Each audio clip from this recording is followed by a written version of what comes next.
alarm is reinstated. Open sesame! Commander Klingon vessel. We are energizing transporter beam. Now. One, engage!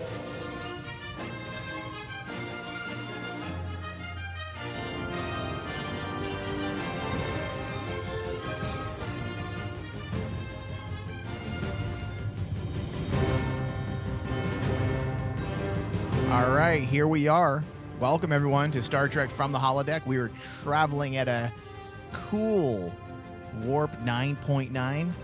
We're very careful. We don't want to turn into salamanders. So we are not traveling beyond that speed, Dave. I don't care what you want me to do, and if you want to see me strut my salamander ass, I'm not doing it, Dave. So don't try to force me to go any faster. Well, I think it's difficult because, like, there's technically no female among us.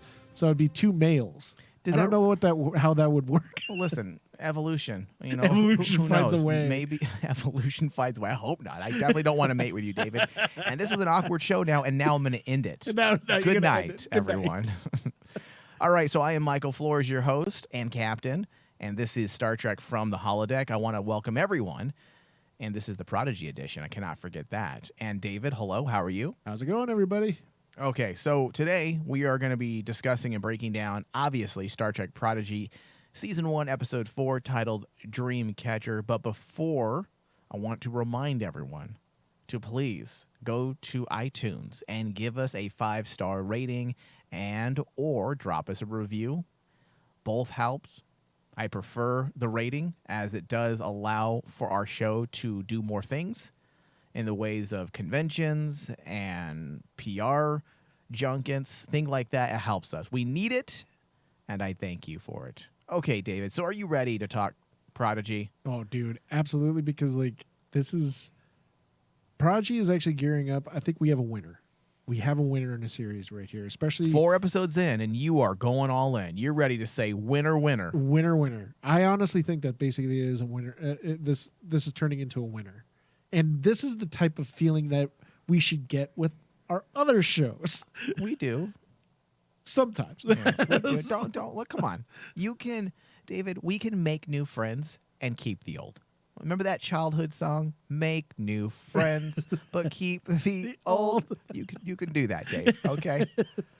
No, but I do get what you're saying. Prodigy is already hitting into those Star Trek wants and feels, and just it works, Dave. I'm not going to disagree. Oh, dude, I got so giddy when the crew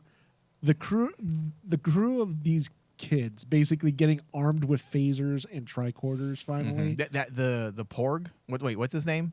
Pog. I would probably do exactly what he did and shoot myself. Oh, look! What is this? I know. I was an cracking up. I'm like going, and you know what? It was very believable to me because, hey, these guys are being given like technology they have no idea about. Practice better weapon safety. Yeah. All right, Dave. So before we jump into the ins and outs of the episode, we must let all of our listeners out there know that Star Trek Prodigy has been renewed for a second season, and this first season has a weird scheduling layout that I have to let everyone know because it's bizarre, but I like it at the same time. So after next episode, November 18th, the show goes on a winter break, and then will return its first season of programming January 6th, and they will broadcast through February 3rd, which will be 10 episodes. But David, that's not the end. Apparently, the first season of Star Trek Prodigy consists of 20 episodes. So we're going to get the first 10 episodes all the way up to February 3rd. Then they're going to go to another break to allow Picard to air, Picard Season 2. Then sometime later in 2022, after Picard has wrapped, they will return for their final 10 episodes of Season 1. How does that make you feel, David? 20 episodes. Dude, I'm so excited for this series now, especially since in the very beginning we didn't have high expectations for this series. When it was announced, we did not. Yes. But now that we see the scope of everything and also the production value behind the series, Prodigy is gearing up to be a really important series to maintain the Star Trek franchise. Mm-hmm. I mean, essentially, me and you have talked about it in the pre-show.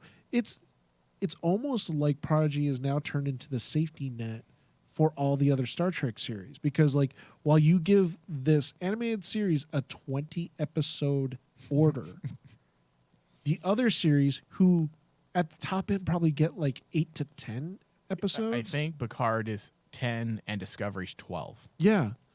You give those other series time to basically just say, okay, here's this chunk, we're going to release it during this time, and let's give it a break while we're waiting. Prodigy's here. Then also we can focus on the next series. Mm-hmm. It is a really viable strategy. I like it because it allows us to have Star Trek essentially year-round. Year-round. Yeah, it's a good strategy. Okay, so Dreamcatcher. Written by Lisa Schultz Boyd. Directed by Stephen Ya and Sung Shin. The synopsis: the crew has their first away mission on an undiscovered planet that manifests their deepest desires. Oh, man, that would be 7 and 9 all over the planet. And guess what? I would stay. You would stay. Be like, you want me to stay? I know you're not real, but fuck it. Just wrap your tendrils Go around ahead, me. suck out all my nutrients. Take me. Take me.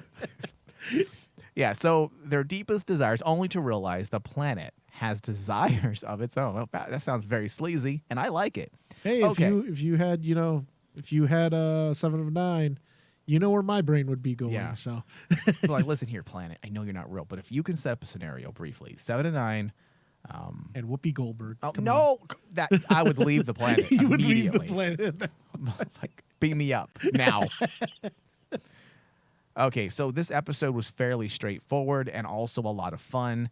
I really dig this whole get in from the ground floor aspect of this show. It's like watching Star Trek for the first time because they are explaining things that many of us have taken for granted for years, that we know what M-class planets are. We know what tricorders are. We know what phasers are. And yet this show is not falling in to the comfort zone.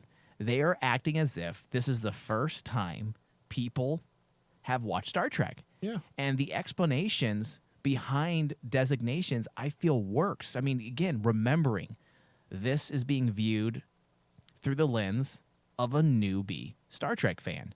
So we have the aspect of the M planets, the M-class planets being explained, tricorders and phasers and how they function. And one thing I want to mention, I really like seeing the next gen tech being used on the Protostar, like updated versions of tricorders and phasers. Yeah. There are similarities to the TNG era, which there should be. This is very close to that time frame. But just like there would be in reality, there are slight variations as the tech is updated. So we have a slightly different tricorder. We have a slightly different phaser, It's but almost still streamlined. But the architecture or the design is still similar. Yes. And like we have to I give a lot of props into the production team behind Prodigy. Mm-hmm. They understand that they have to keep everything quote unquote visual continuity. Yeah. So like if they're going to give us this look into tech, they still also say, but our story takes place so many years after another series, so we got to make their tech tied to our tech. Yeah. And you're absolutely spot on with actually when they did I know it's a geeky thing to say, getting giddy Nah, it's over okay. seeing them being handed tricorders and phasers. Oh, I was giddy. But I honestly got giddy because I saw that they took the time to actually think of the designs of a tricorder. What would a new version of a tricorder look like during this time period? You mean they didn't just throw out all designs that came before and just said, hey, you know what? We know Klingons look like this and phasers look like this. Fuck it. Fuck it. Use your imagination. You mean they actually cared about the designs that dictate the very time frame that they're in? Exactly. Oh, funny. Funny that. Yeah. We also were given our first captain's log. I figured we would get one eventually, but not so soon, and it does work and makes sense because I, for one, have always liked the writing gimmick, or I'll call it a writing cheat of the captain's log.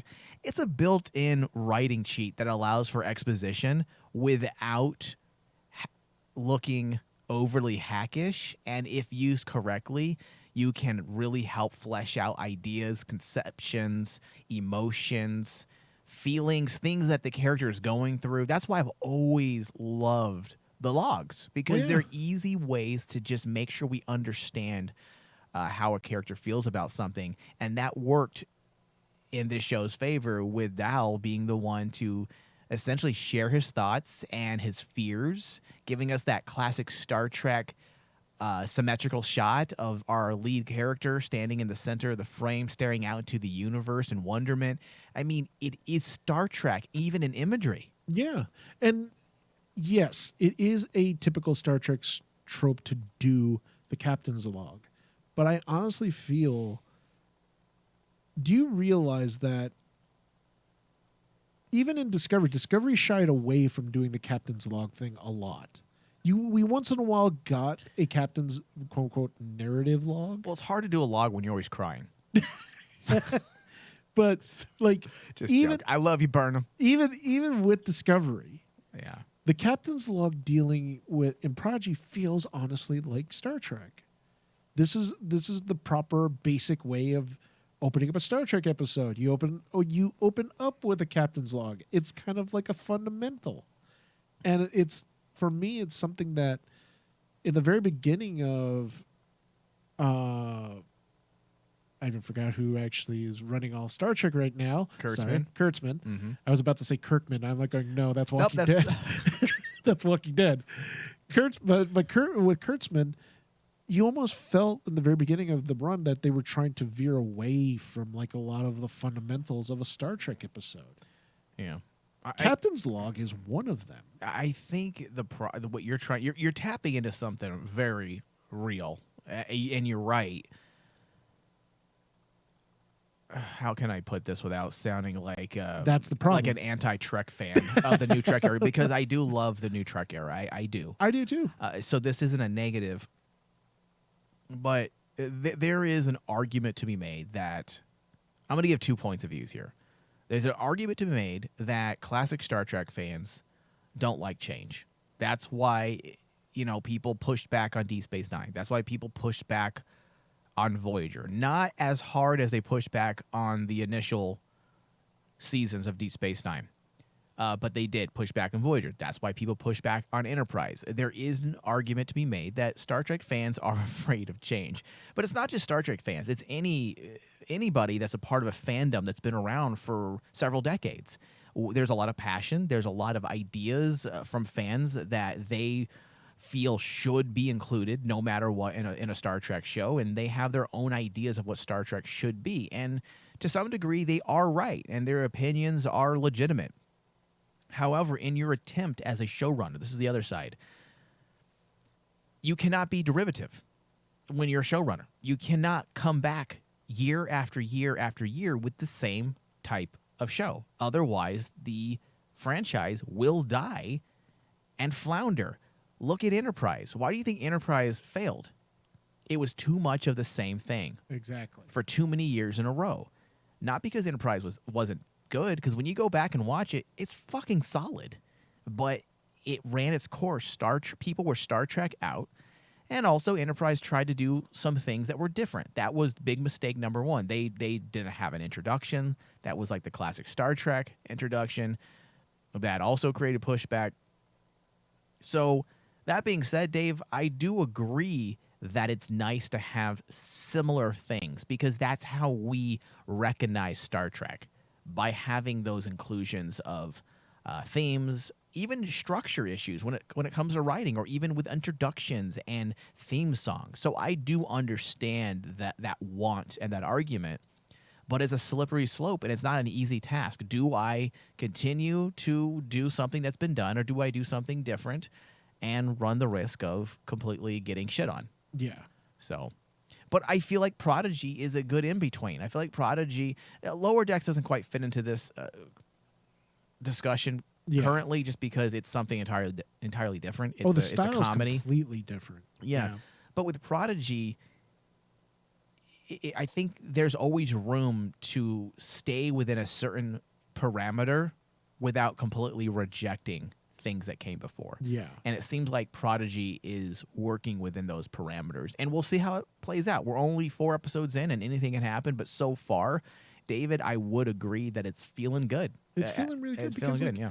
I mean, like, Prodigy in the bunch of episodes that we've gotten right now, it feels like it's the perfect meld between classic Star Trek Yeah. and Kurtzman era Star Trek, where it's basically high action, like the cinematic movies, like the 2009 reboot. It even shares the aesthetics. It shares the aesthetics of that universe, and it's Prodigy has geared itself up to be kind of like the perfect merger between the two quote unquote sides of Star Trek. Yeah, I agree. Okay, so another thing that we were given our very first away mission, and it was magnificent. It was magnificent, yes. This is where the Prodigy writers proved that they know enough about Star Trek to use a classic setup to explore our characters and learn more about them. It was very... See, with a show like this, when you're dealing with, maybe 23, 24 minutes when you take commercials into account, because that's what they're doing. They're giving breaks for commercials. That's why we don't have a full 30-minute episode, because you got to remember this will be syndicated on Nickelodeon. And they have restrictions that they have to abide by for commercial breaks for advertisers. So the show is about, 23, 24, maybe 25 minutes roughly. Yeah. And they're finding those ways, and you have to. It's crucial in a show like this to find very quick ways to convey thoughts and ideas and help your narrative move briskly through your allotted running time. And having this away mission and this planet that essentially knows everything about you and then uses those things against you, that is a very clever way for us to quickly derive character or meaning out of our characters get our first glimpse into things that truly define them or bother them. You know, the one character that I think really benefited from that was the character of Gwen. I mean, the whole idea of... And Dal.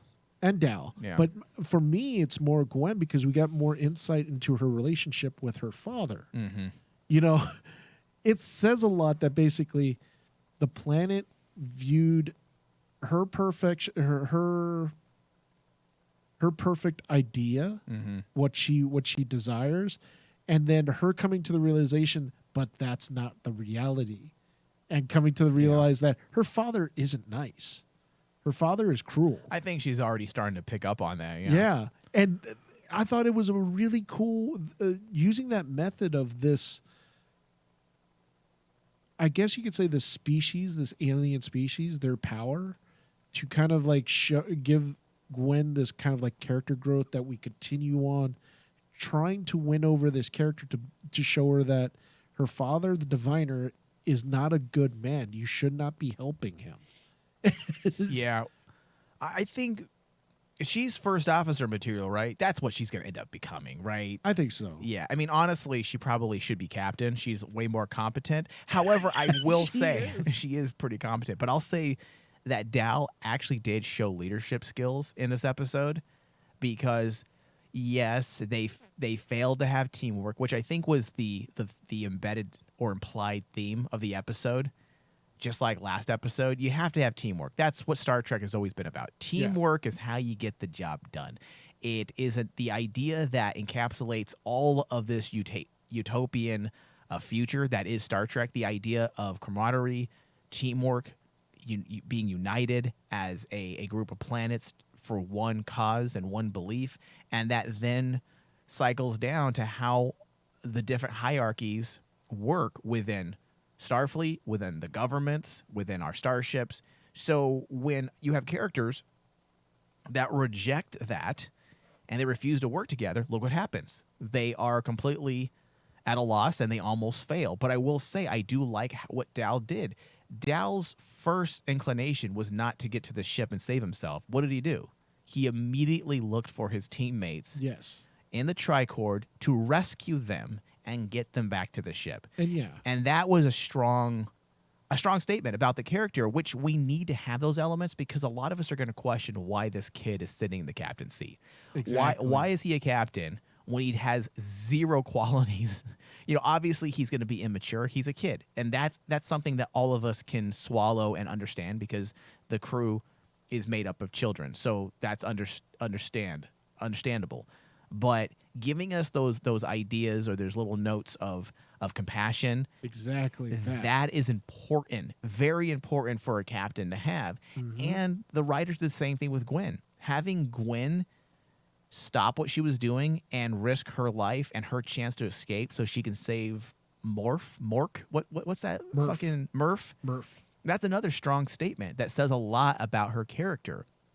Especially a character that was pretty much on her way to escaping, and then she was like, shit, I'm going to save this creature. So that says a lot as well, and we do need those little things dropped if we are to believe that Dal's a captain and Gwen is possibly going to be that first officer. And on top of that, just actually showing that they're Federation material. Federation Because material, yep. The whole point about Federation isn't just wearing that uniform. Right. It's an ideal. It's basically... It's a lifestyle.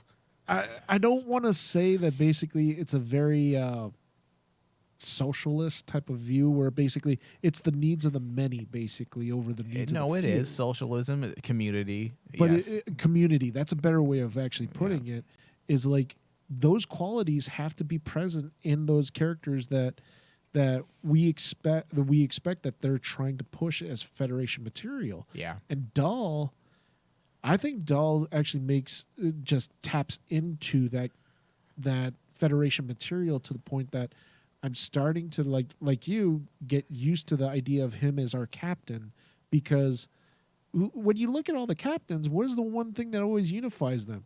Kirk will sacrifice his life for Bones and Spock any day of the week. Janeway will sacrifice everything for her crew. You look at Cisco. Cisco is willing to do some really nasty things. Why? To protect his essentially his crew on Deep Space Nine. It's that self-sacrifice. Even Picard. Picard's willing to sacrifice himself, and when he becomes Locutus, what is further on in the episodes? What does he tell Riker? Riker should have actually killed him because he needs to protect what? The crew. So that idea that Dahl has now that empathic nature of a captain. Yeah, I agree. Is what sets him apart from, say, Gwen. Because Gwen, yeah, I agree with you. Skill-wise, she's more better adept to actually take command. More competent, yeah. She's more competent. But where she's lacking is the mental fortitude to be a Federation officer, to be a Federation captain. Yeah. Because she made the choice to go save Murph, but from what we saw in her dream, I guess you could say, with her father, we know that she's mentally broken still. She's having that baggage is not going to be good to have if you're expected to be a leader. She's gonna be one of those characters that are a bit of I want to say an emotional slave to her father. I feel like her father has probably, I don't want to say he's abusive to her, but I'm probably emotionally. I would go there. Maybe psychologically. Even if she's not aware of it, I think she is going to start to be aware of it. What she has been through and the conditioning that he's obviously put her through, which it was a big part of this episode as well, that reveal when you find out that, okay, so she used her mental powers, which is a type of organic telepathy, to control her weapon and effectively escape from the brig. Yeah. But then she, without even thinking, starts operating the ship, which then hit her, and she realized in a bit of an epiphany that the lessons her father has given her, it's all been about training her and to prepare her to operate the Protostar. The Protostar. And the fact that she was able to reprogram the Janeway program. Yeah. or the hologram basically says a lot. That basically Gwen has the skills. It's basically, does she have the Federation material? You should see the actress that plays Gwen. She's got the skills too. You know what I mean? Wink, wink. Yeah, I have to agree. I just don't know how old she is. I already looked. She's 25. Okay, so It's a party. It's a party. It's a party time. So that is creepy, dude. That is. I apologize. That's fucking disgusting. No, it's not. Come on. we know the truth. Yeah, she's 25. It's all right. Okay, so overall, this episode worked in a multitude of ways. It had the classic Star Trek setup that included a super being, or in this case, a sentient organism intent on consuming the life of the Prodigy crew. Yes. It is very much a classic Star Trek setup. Oh, come on, And dude. it felt very similar to an episode of the original series that I just got done watching, a Shore Leave, where I believe, if memory serves me right, it's where Kirk and Spock and the Enterprise crew land on a planet where there are invasive flowers that basically take away your inhibitions Yes. and brainwash you into essentially being a hippie. Yes. You want to live off the land and never go back to work. We saw a smiling Spock. Smiling Spock, he was getting after it because it was some ex-girlfriend of his that was there. So it felt a little bit like that. And I'm okay with that because you can have similarities without being a hack and just duplicating or redoing. Well, dude, I got the vibes of Star Trek Final Frontier. The god that's on planet that basically shows them their deepest desires just to get off the planet. But this one didn't want to leave the planet, though. Yeah, this one didn't want to leave the planet, Now- but it's still. If they would have said, take me to your starship, bring it closer. Get me closer. Why does God And need then a starship? Doll's all like, what does plant life need with a starship? I don't even know. If it wasn't a plant of some type, it looked like a root system, right? Yeah, it was a plant. It was some kind of a plant-like based organism. Well, because they said the planet was filled with tons of fauna but had zero nutrients within the soil, which means that root system fed on all the nutrients and there was nothing left. Well- and that's why it needed those people, right? Is not that what only- you got from it? Yes. Not only that, I got vibes of like the spore drive. Oh, yes. Because it was the spores were causing him to hallucinate. That's right. And if you think about it, the mycelial network is very similar to what we saw in regards to this. It might not be the type of organism, but it's very similar to it because of like Yeah, I can see that. we got to actually see that were the hallucinations that they were experiencing, were they real? It seemed like it was real. It looked very real to them. And if you look at like how the mycelial network works, it kind of does the same thing. Yeah. I agree. Okay, so we also learned about hologram Janeway a bit. She's not unaware, and I'm glad they are doing this. I wasn't sure how much autonomy she would have. Like, is she going to be considered a real person eventually?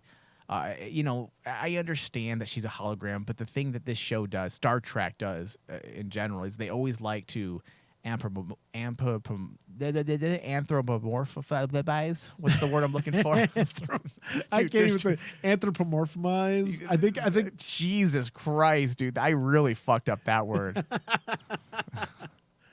Hold on, I want to make sure I'm saying the right word because anthropomorphic. Yeah, there you go. yeah, because they do that a lot. They try to take things and give them human qualities. Oh, absolutely. And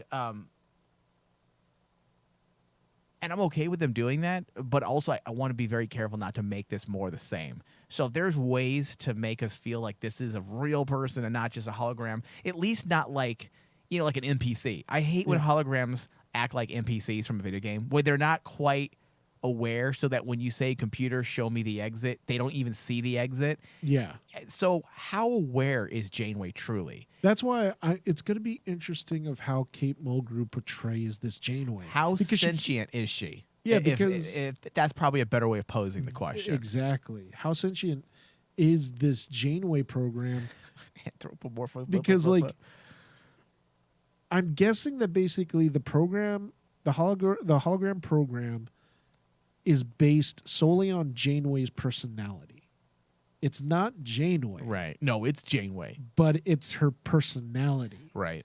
So like this brings into question kind of like a lot of like the classic stuff. Like remember the one episode that me and you'd always talked about where Geordi is like really creepy because Creepy Geordi. yeah, where he's In the early dating the seasons. hologram. Oh yeah. And then meets the real thing, and the real thing is nothing like the hologram. yeah. That's how I kind of see this happening with Janeway throughout the season. Is like, I'm hoping that basically they give Kate Mulgrew the chance to play Janeway a different way. Well, I think they're gonna get there eventually because it does. There were some subtle clues in the way she said things in this episode that hinted at the possibility that she's aware that these kids are not necessarily the crew she was waiting for, nor are they really cadets. Because if you didn't pick up on that, you should go back and watch. There were some faces she made. She makes, yes. Yeah. I have a feeling that she's aware that they're not who they say they are. Because how would she not know that they're not cadets? Exactly. Yeah, so we'll see what happens with that. I am excited to see how they flesh out hologram Janeway's story. And just imagine, me and you, when we first started, we were like going, is Janeway just going to be like this fill-in? Dude, what if she becomes our Spock, our Data, our Saru, our I picture it like Saru. our 7 of 9, the character that starts out as, you know, either clueless in the ways of humanity, or they start off as artificial life of some type.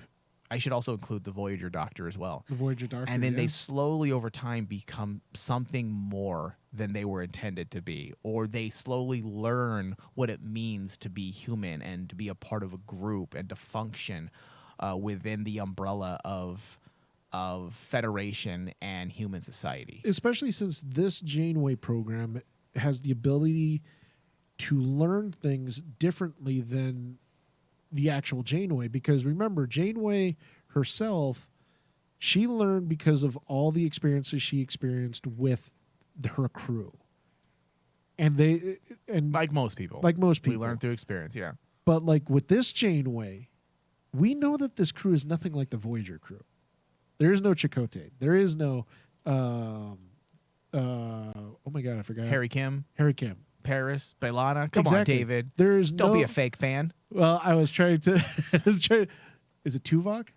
Yeah. Yeah, Tuvok. There is no Tuvok. The most hated Vulcan in Star Trek history. But this Janeway has none of those type of characters to learn off of.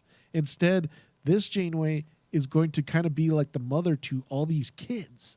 Quit calling her a mother, okay? Stop. There's nothing wrong with it, Mike. No, there's Embrace not. it. But what if she doesn't want to be a mother? Quit forcing her into that category. She's a MILF. You got to stop with the patriarchy, David. Quit forcing women into maternal roles. That's so stupid. All right. So the Hyrogen system, is that how you say that? The Hyrogen system. Hyrogen. Yes. Okay, so that's a big deal. And I didn't even need to look this up. I knew immediately. The Hyrogen system was a place where that nomadic species of hunters roamed and lived. They presented quite the problem for the Voyager crew for, I want to say, at least a season and a half. And they were predators. Yes. I say predator, but they were actually molded after the Predators as well. That TV show or those movies. Yes. They had all this elaborate armor and weaponry, and they lived to hunt. That's what they did. They lived to hunt. So if we're in the Hyrogen system, that's a very dangerous place. So unless the Diviner has annihilated them, which is highly doubtful, then we might be running into them. It would make perfect sense. Oh yeah, you're in the Delta Quadrant.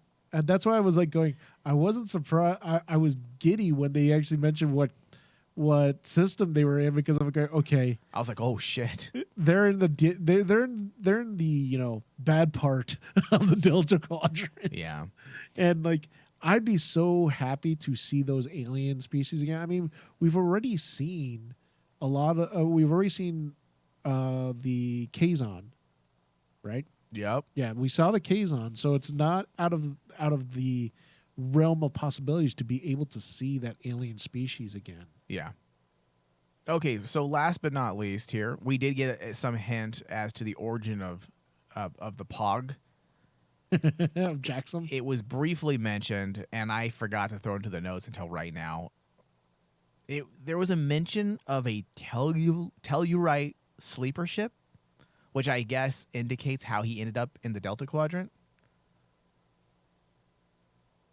I mean, there are some theories out there that are not mine. One website says it's possible the sleeper ship traveled for centuries. Yes. With a launch predating the Federation, which could explain why he doesn't know anything about it.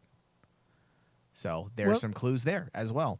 It's a possibility, and it actually makes that character so much more interesting because you're adding that element of mystery to wanting to know more of that character's background now. Yeah, well, all of them. Even Dal is more interesting now because, yeah, we had that whole mystery behind his species. Like, no one knew what species he was. But then in this episode, we saw that the root system of that planet, whatever, the sentient organism, used his parents against him as if he didn't know them either. That's why their backs were turned. Do you want to know who they are? You know, is this what you're looking for? Using that, the mystery of who his parents are, as a way to ensnare and trap him. So that was also interesting. So there's a lot going on in this episode, and I love it. I don't want to regurgitate. So this does bring us to the end of our discussion. But before we end, David, briefly give me your RMD score. My RMD score for this one, this Prodigy is getting up there and up there with the score. I don't want to go head over heels with it yet, so I came up with an 88 for this episode. There's a lot of potential. There's a lot of potential that's going on, and I do think the only thing that I would say was a negative for me was leaving the episode on a cliffhanger. Oh, come on, that's not negative. The thing is, we're in the middle of just getting to know these characters, and to leave it on such a cliffhanger and then basically, I'm hoping that they continue the trend of actually, hey, tell us more about these characters. But now at this point, we have to push that aside. You know what I mean? Yeah. And especially since you're dealing with a series that they're on a tight timeline. You know, the episodes, this isn't kind of like a series that can say, oh, we'll do a 60-minute episode, a 40-minute episode here. No. When you're dealing with an animated show, they're really tight with their time frame. And I think that basically they're stuck with like a 45 minutes. Yeah. So the only reason why I'd probably disagree with you is because, yes, it did end with a cliffhanger, but if you look at the episode as a completely separate entity, as a part one, I would agree with you 100% if the episode wasn't written with everything that needs to be included into an episode of television. Meaning, if it was only Act 1 and it had all of the things that made up Act 1, and that was it. Yeah. Then I would say this is a fucked up episode. I don't care if you're continuing it into a part 2. You still need to write this episode within your act structure. You have to have, depending on how many acts are in these episodes, I think there might be 4 acts. Yeah. Then I'd have to go back with a closer eye and break it down, and that for that purpose. But I think there's about 4 acts there, and if they didn't have that in there, then I'd say, yeah, that's a shitty way to write an episode. You can't do that. You got to give us the entire act structure so we can have those highs, those lows, and then that finale finish. So if that is the case, whether or not the story itself was resolved, I don't feel matters. Did the immediate story that started with the first act, did the story move, the narrative move through that act structure in a manner that is dictated by the rules of writing? And that's why I said is kind of like that's only my only minor negative to the episode. Otherwise, That's fair. this episode was very well done. Yeah. I just wasn't a big fan of actually leaving it on such a cliffhanger because I'm like going, What if it said to be continued with Michelle Barrett's voice? at that point, I'd be saying you're shooting the gun too soon. Yeah, I you got to know. wait to the very end. You can't. Yeah, you can't do it episode 3 in, or you can't do it with three. You can't do three it with 3 episodes Yeah. in. Come You on. got to do it like at the season finale. People would be like, okay, these guys are way too fucking giddy. I'd be about it though. All right, Dave, I'm going to follow you up with an 85%. I do feel like we are in new territory. There's still a lot of room to make some changes and rework some things. Not rework, to work things in and make sure your story's complete. But overall, these opening 4 episodes, and this one specifically, I think are strong installments. But as I said, it isn't a perfect episode. There are some things that they can do slightly different. And I feel like once the show gets their feet under them, we're probably going to be dealing with 90%ers. Yeah. It's going to take time to get there. The show is still trying to find itself. Mm-hmm. So you gave it an 88. I gave it an 85. That's a show grade of... What's 86.5? We'll round up 87%. Yeah. All right. This does bring us to the end of our discussion. I want to thank everyone for listening. I do want to remind people we do have a Patreon page, patreon.com/RainmanDigital. Pledge to our $3 tier, and you will gain access to all of our pre-shows where we talk about all types of Star Trek things before our regular show. And then we have our podcast tier for $5 a month, and you gain access to all of the behind-the-scenes stuff as well as all of our regular full holodeck discussions that we do all the time, comic book reviews, topical discussions, things that we just can't get into on the regular show. And listen, we need that assistance. So if you do enjoy our show and you like us, please consider pledging or subscribing, I should say, to our Patreon, as it does allow us to continue to do these shows, because without that support, we just can't do the shows. And I know I say this every episode, but I have to, because I don't see a lot of subscribers. We have a lot of listeners, but people are not heading over there as much as I would like to see. So please help us out. Consider. Get off the fence. Buy yourself a Christmas present. It's Black Friday coming up, right? Buy yourself a Black Friday special and make sure it's Rainman Digital Patreon. Thank you. Patreon.com/RainmanDigital. Thank you, David. Thank you. Live long and prosper.